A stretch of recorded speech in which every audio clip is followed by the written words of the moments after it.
Today on TandTeaching.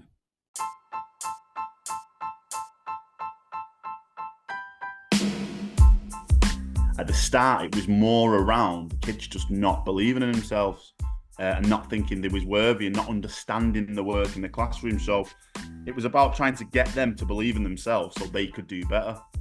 So when I'm talking to some of the students, like, if you expose a fear long enough and you repeat the process, it doesn't become a fear anymore. And they seem to get that model and get that example that I give them about the water and being afraid of it.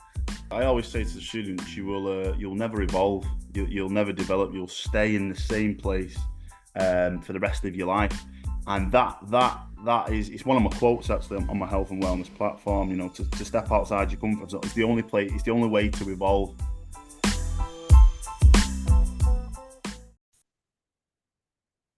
Welcome to TandTeaching, the educational podcast you can listen to with a cup of tea.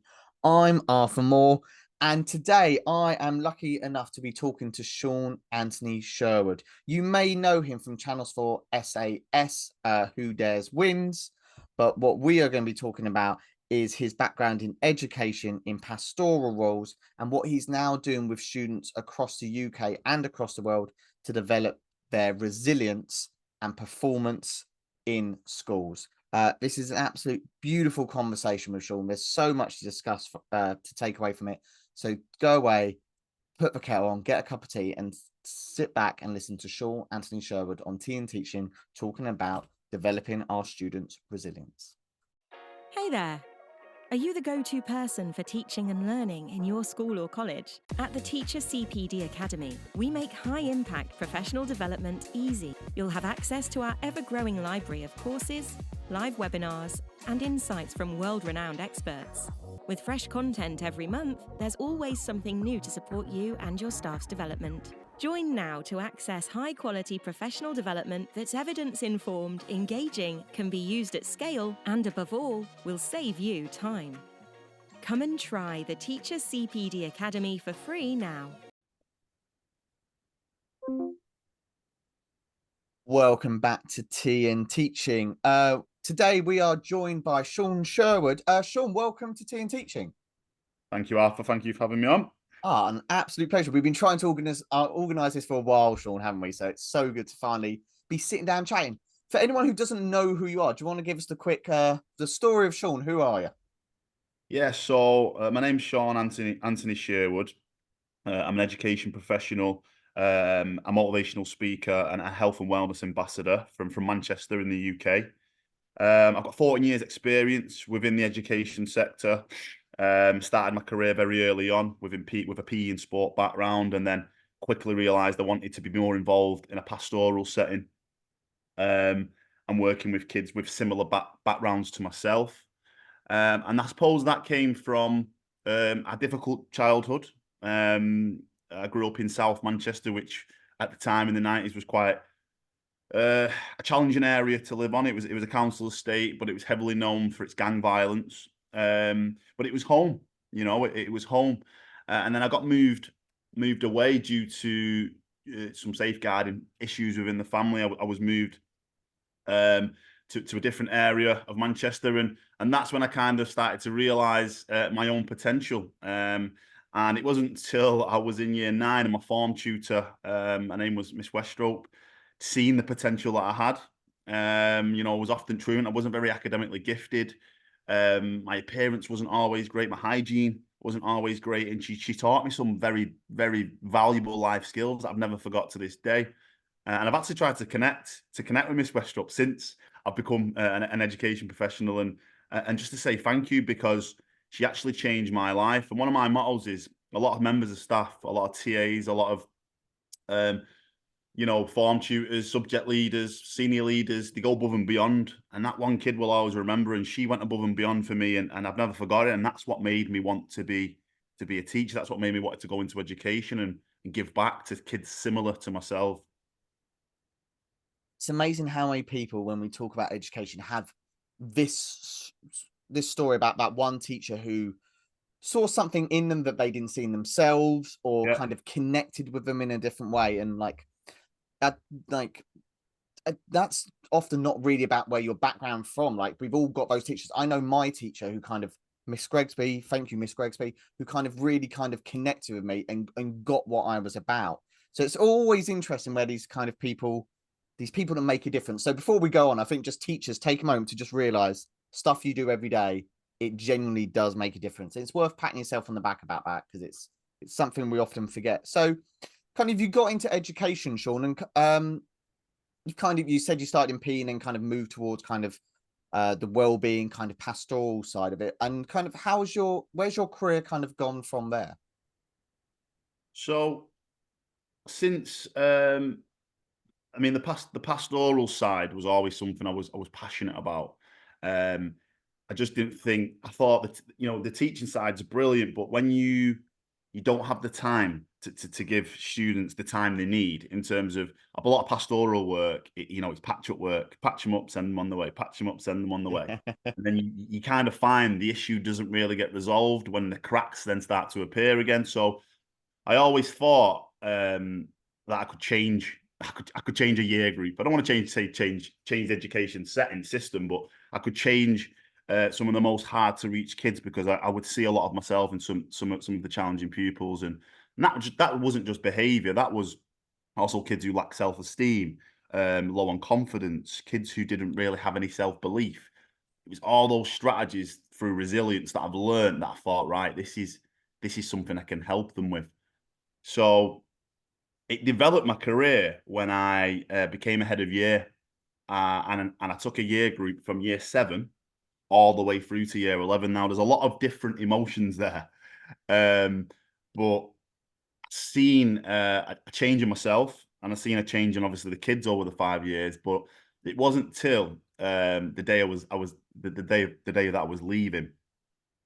And it was the response from the parents, from the school community, from the staff, and I didn't realise the impact that I'd had over the 5 years, because you kind of just, you go to work, you go home, and then you kind of in autopilot. But I realised then that the impact that I'd had and the interventions that I'd created was a little bit above and beyond, but I had the time to do it because there was no children in my life at that time. But I realised then that I was made to help more than just one school.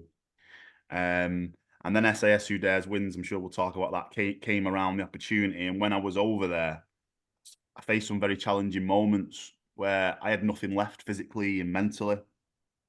And when you've got nothing left physically and mentally, you have to dig deep somewhere to find some energy from somewhere. And, you know, a lot of people go, "Did you?" when I tell them this, but I was at the top of a rocky landscape in the Isle of Skye in the Highlands in Scotland. I was freezing, and we'd just come out of the Scottish Sea and had to run a 5 mile with a 40-pound Bergen on. And the thing that got me through it was some of my students pushing me on.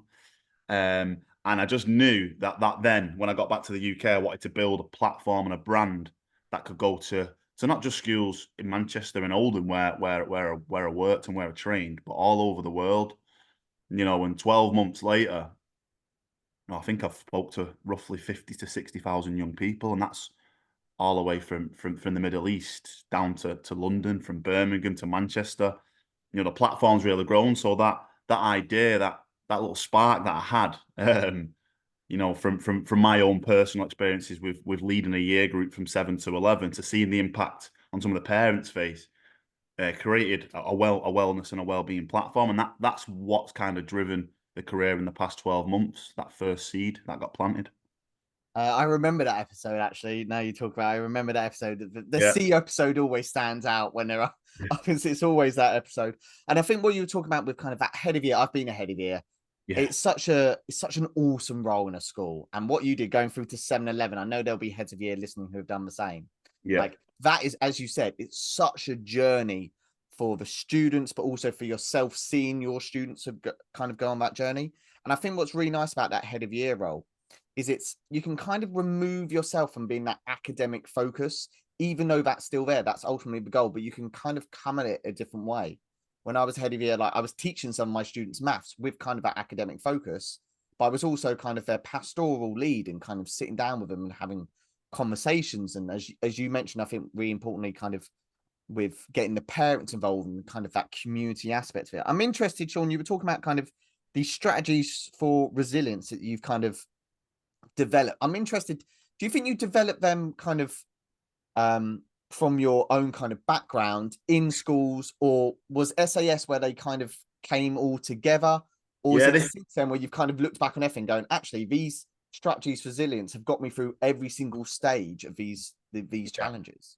So, I mean, a lot of people who, especially heads of year listening, will know that when you're in the office, you can't really do anything. The door bangs every minute, you know, whether it's someone asking for a tie or whether they've just been a fight outside, or, you know, there's many different issues that you're dealing with from a pastoral point of view.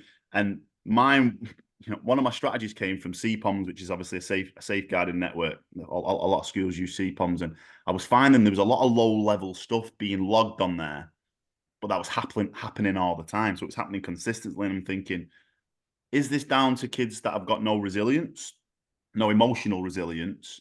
Or is the spike in behavior gone up because we're not teaching them resilience in terms of not just in the classroom when delivering the curriculum, but life skills.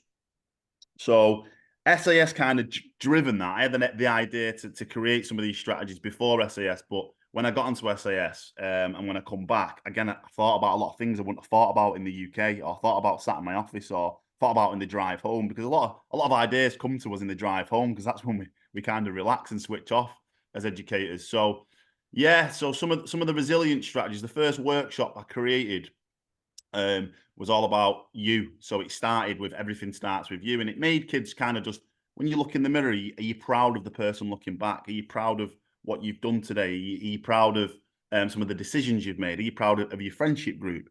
Are you on time to school in the morning? Why are you not on time to school in the morning? But it come away from the generic attendance approach, you Yeah.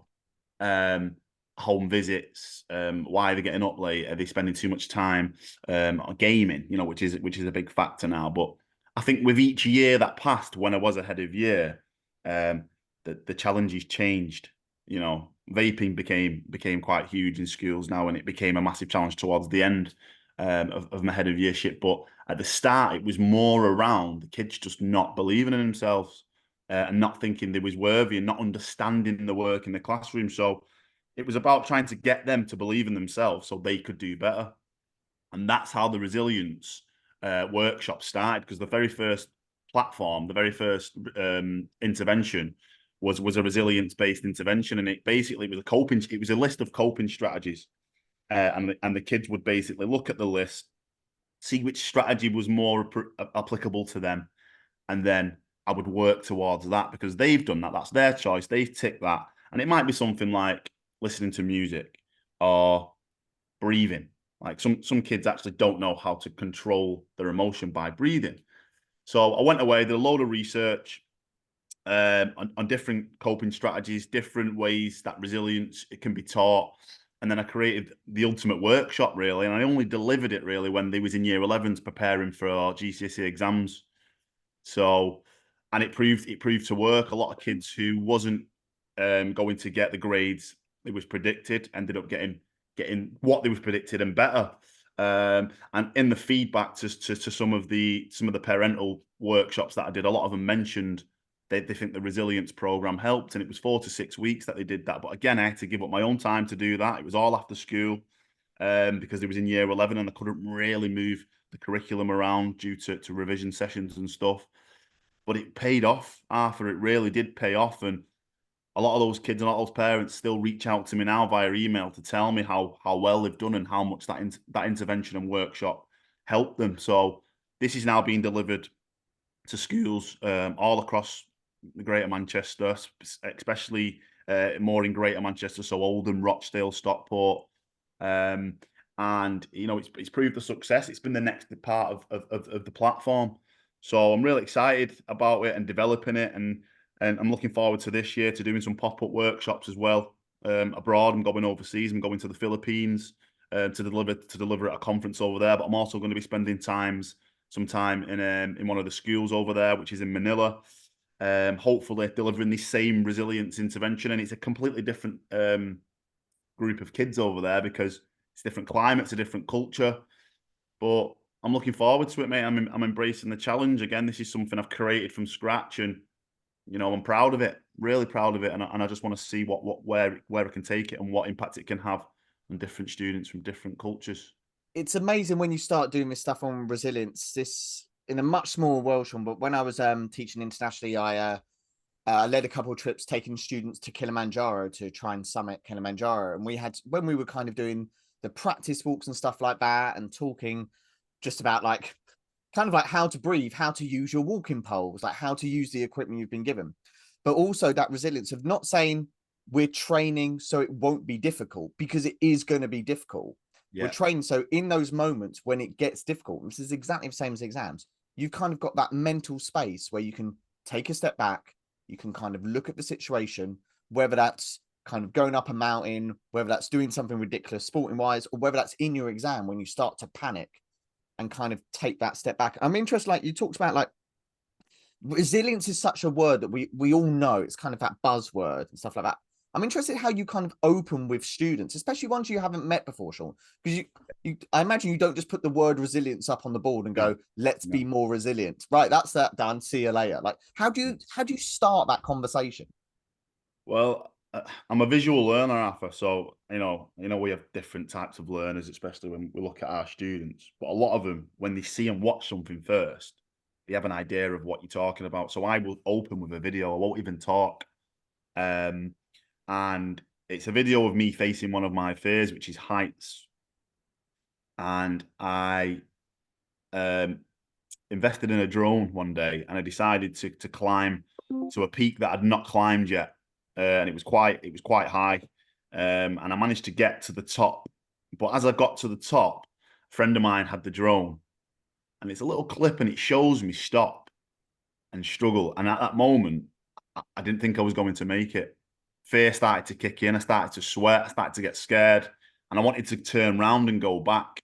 So I open up with this video, and I open up with how I thought and how I feel, and then it all ties into positive mindset, negative mindset, and a work around mindset. Resilience is all about mindset. Can I do it? Can I push my boundaries?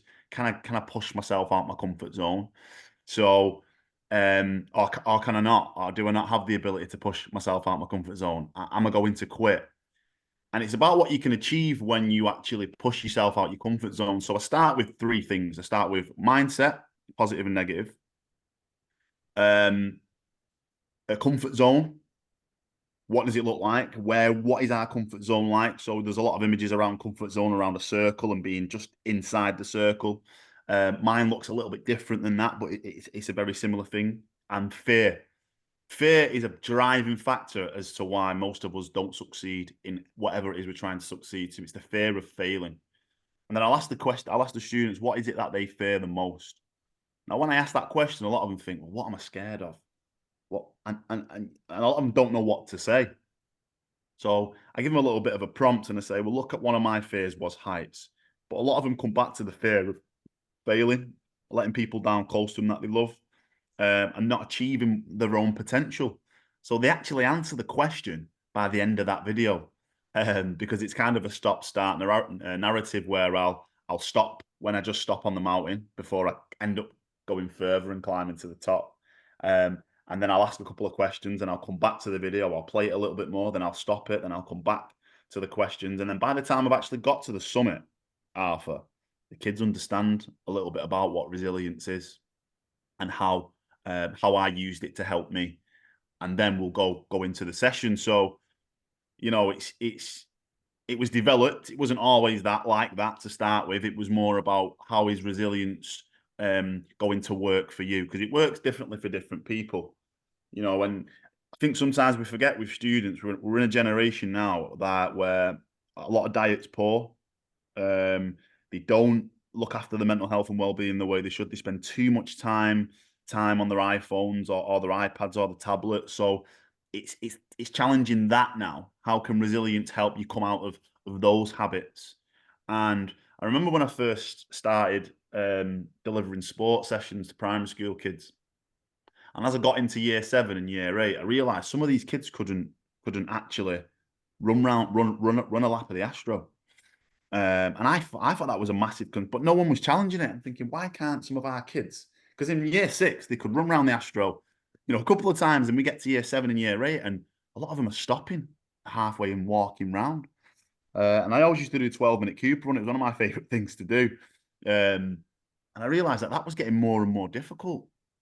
So that was another reason why I created the health and well-being, to kind of structure, you know, a program which could help our kids actually see that what they're putting in their bodies, as well as what they're doing with their spare time and in the hobbies, is all affecting their performance, not just inside the classroom, but outside the classroom. It was kind of the elephant in the room, Arthur. Some people wouldn't address it. Some people didn't know how to address it. Some staff didn't really want to talk about it, or there wasn't enough time getting spent on it. But you know, when you take a year group from year 7 to 11 and you can see the physical changes, you treat every kid as if they're your own, but as you know, you take stuff home with you. I was one of them. My partner used to say to me all the time, put your laptop down, or you know, you're at home now, take your lanyard off. And you know, sometimes I'd keep my lanyard on for whatever reason, but I just couldn't switch off from work. And it was because I was emotionally attached to that year group that I needed to find other ways to help them, because the current strategies and the current systems in place wasn't working. So I was constantly thinking outside the box.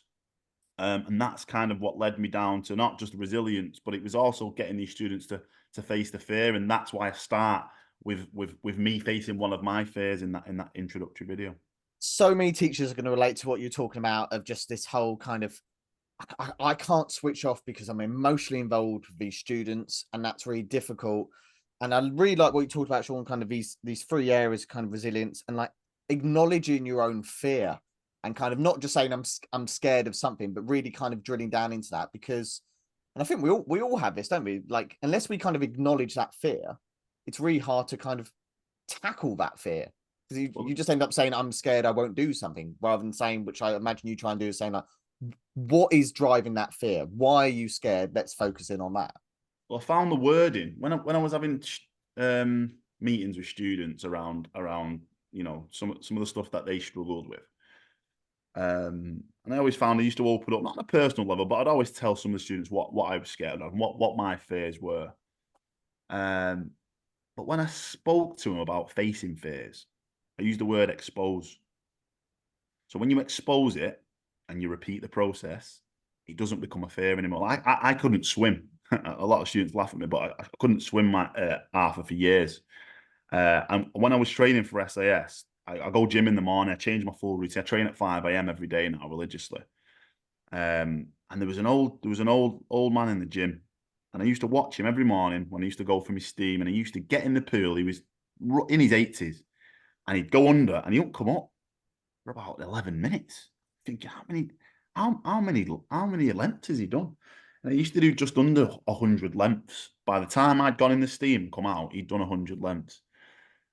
When I knew I was going on SAS, I kind of broke the ice, and I just spoke to him, and I just said, you know, I'm doing this, and I struggle with swim, and he showed me how to breathe underwater. And I found, you know what, I had the fear of actually going up to him and talking to him, because he didn't really look very approachable. But it's one of them. I had to expose my fear, because on SAS you had to do a swim test. It was part of the requirements to actually get to the next stage. I had to do a fitness test and a swim test. Oh mate, I was bricking it. I was terrified, because I knew I was going to struggle with a swim test. So I just thought, well, there's no other way around it apart from exposing it. So I spoke to the old man in the gym, and every day I got in that water, mate, and I exposed that fear. And eventually, when I kept repeating it, getting in the water, trying to breathe underwater, treading water, you know, I can survive, but I'm not a strong swimmer. It just became simple to me. The water just became my friend. So when I'm talking to some of the students, like, if you expose a fear long enough and you repeat the process, it doesn't become a fear anymore. And they seem to get that model and get that example that I give them about the water and being afraid of it. So I also think what you're saying, you talking to that older man, yeah, rather than just going to him being like, how do you swim so well? Help me. You saying like, I struggle with this. Can you help me? That's probably helping him kind of buy into you, and kind of you instantly have that connection. And I think that's something with students when they come to us, isn't it? We know when a student comes to us and says, I need help, that is such a powerful sentence.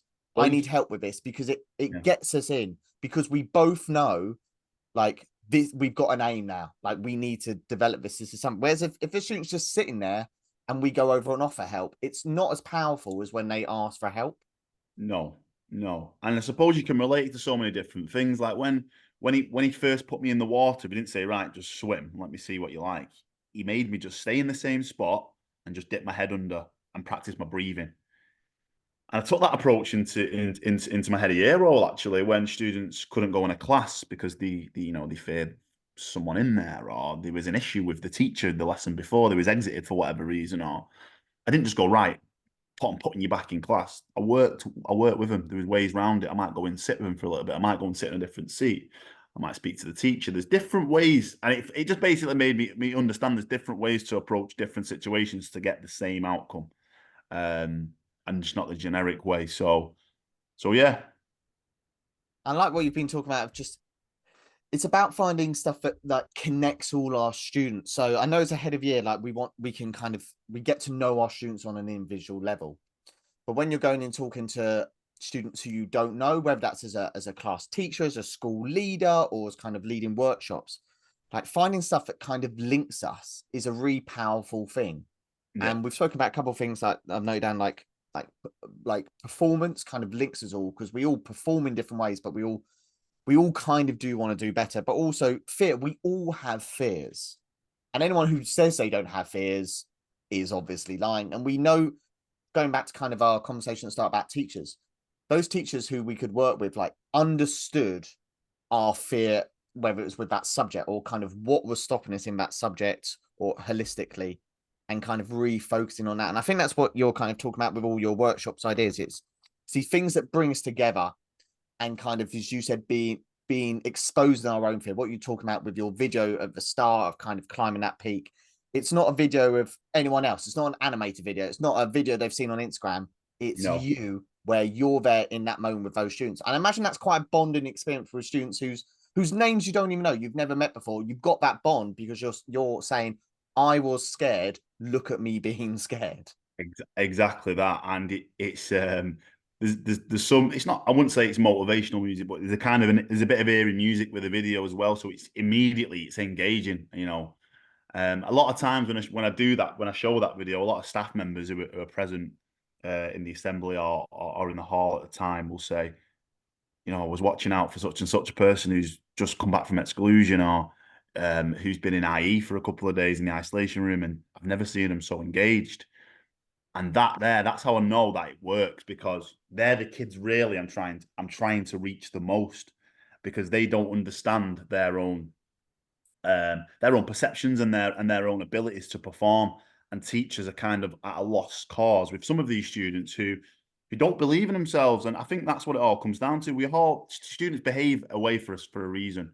And again, I think following pre-COVID, it was about me trying to recalibrate our mental health and awareness, but in a strategic and academic setting. Because, as I say, COVID affected everyone in different ways, and I think some schools are still trying to recover from it. But 2021, when we was in lockdown, that's when I went on SAS. It gave me that time to understand, actually, when we go back to school, it's going to be difficult, especially for kids who was at home learning during COVID, that didn't even get the chance to start secondary school at the time. So a lot of the interventions was based around that as well. One thing I just want to kind of build from that, it's like I think SAS is very obvious. It was an amazing opportunity, amazing opportunity for you as an individual, but also allowing you to kind of bring your experience and kind of refocusing on what it's taught you. But what I'm interested is, like, there's thousands of teachers out there who would probably love to go on SAS, but can't for a variety of reasons. And I'm wondering, like, what would your advice be to teachers who say, like, I want to challenge myself, like, but so I can kind of emphasize again with my students, because as adults, we kind of settle into our routines. Like, do you think it's important for kind of heads of year, school leaders, to kind of have these experiences where they are scared and they're doing stuff that is incredibly difficult, no matter whether that's physically or mentally or anything? Like, do you think that's an important thing for teachers and kind of people to go through? I think, in my personal opinion, it is important. However, sometimes it's not realistic, because we all live different lives. And I did a staff CPD a couple of weeks ago for a primary school, and a lot of their staff members had a lot of questions. Sometimes I don't get a lot of questions when I do the Q&A there, but they had a lot of questions, and this question came up in a different kind of way, but it's going along the same lines. And it was a mum of four, and she basically said, I want to push myself in so many ways, but I can't find the time to do it. And I'm overwhelmed with trying to be a mum and trying to be, she said, I'm overwhelmed trying to be the perfect mum and the perfect teacher. I think a lot of teachers listening will understand that. So we've all got our own life experiences. We've all got challenges that we've had to overcome in different ways. Um, and sometimes the answer does lie within. We just kind of need to search for it. So with your experience, life experience is so valuable. You will have an answer to kind of improve your own personal performance and your own development to support students, because it's really hard, I feel, these days to be relatable. You know, a lot of students work with certain staff that they find relatable and they have that relationship with. But it doesn't mean to say that that relationship can never be built, and it doesn't mean to say that you know, just because you've not done something like SAS or pushed yourself or, you know, been through a challenging time where you've had to kind of dig deep and soul search, doesn't mean you can't be relatable. It just means you need to look within your own experiences to find something that's kind of the key word that relates to some of the students that you're working with, or young people in any setting. And that's kind of the answer that I gave her back. And she then started tapping into when she goes to Zumba, and she has to go to a Zumba class. And at first she got there, she was a bit embarrassed. You know, she didn't really understand what to do.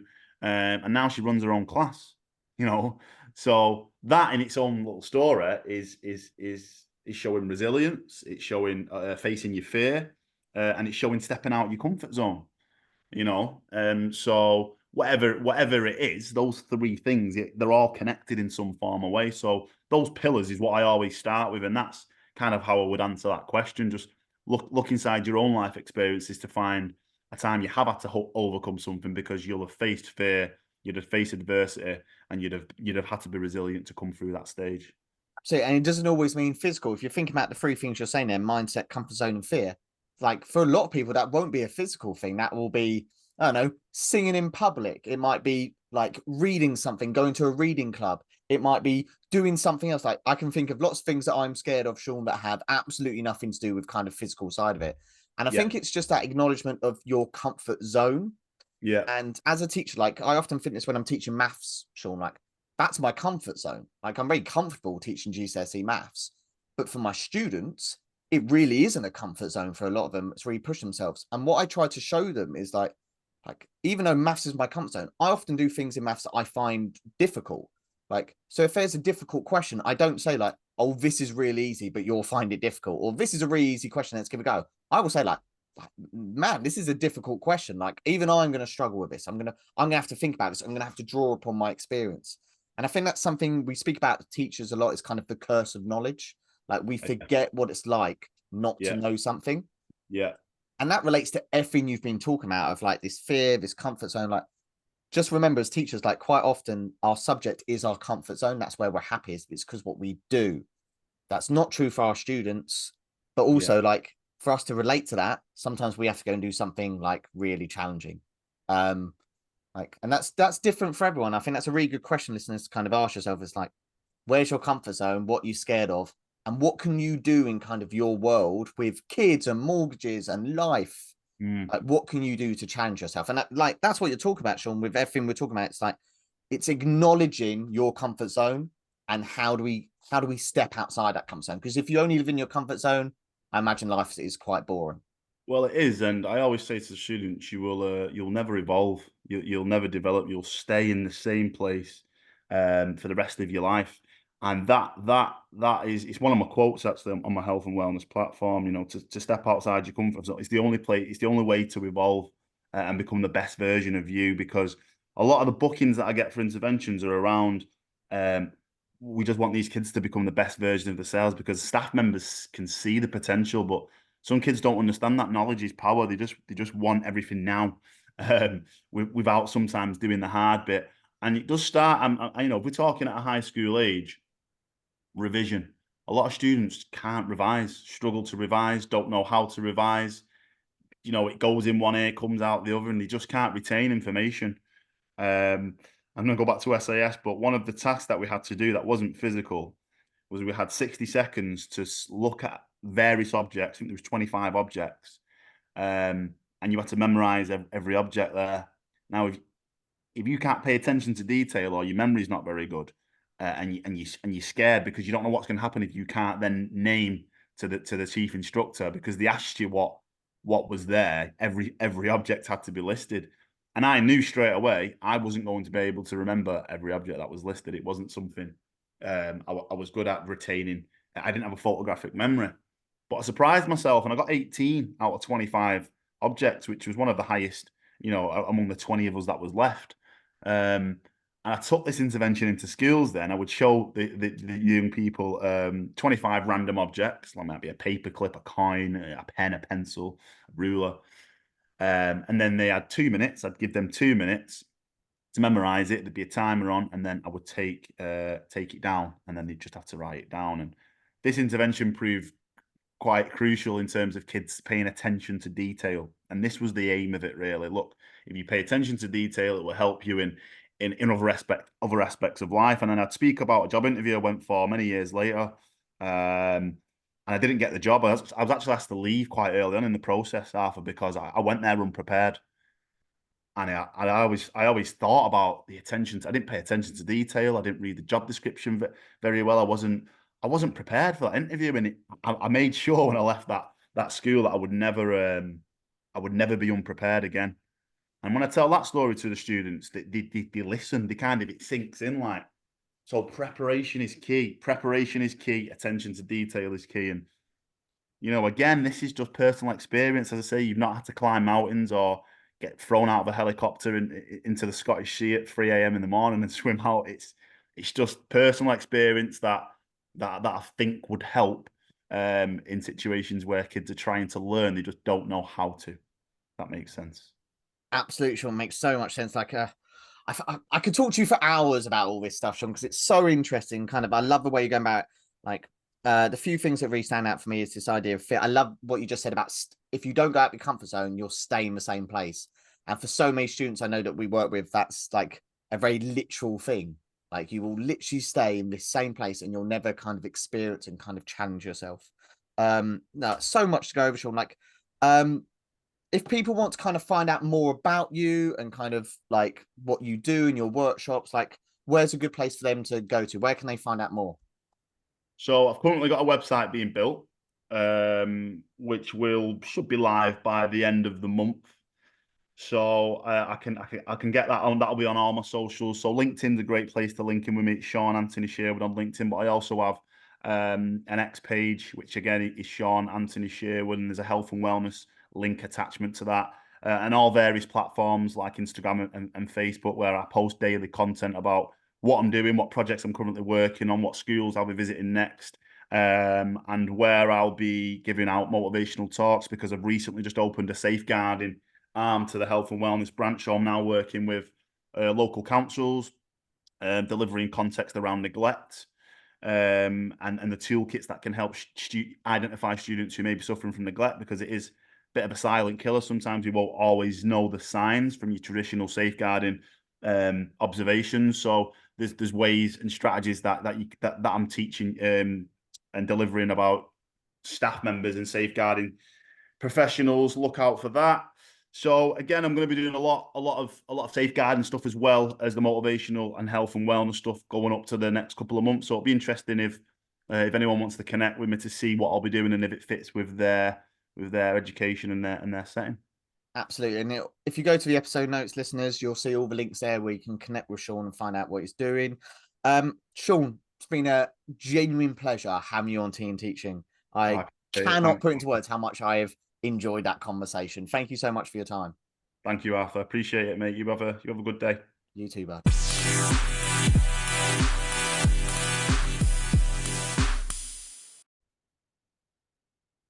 Welcome back to TandTeaching. Just briefly for me, I wanted to thank Sean for his time there. Genuinely a really powerful conversation. I've taken so many notes.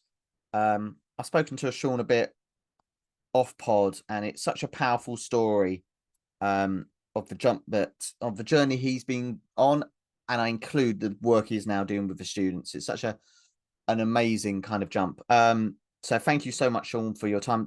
The real thing I'm taking away there is kind of this idea of students are, and maybe we as individuals are also in our comfort zone, and what we've got to do is step out of that comfort zone in order to grow, in order to develop, as Sean said.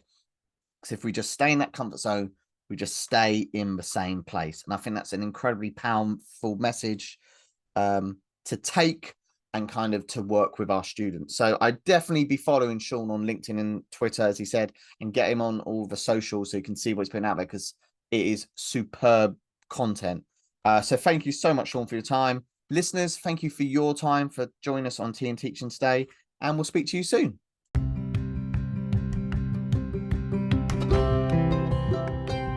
Thank you for listening to this episode of TandTeaching.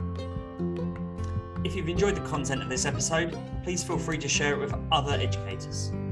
And if you're able to, please leave a review on the platform.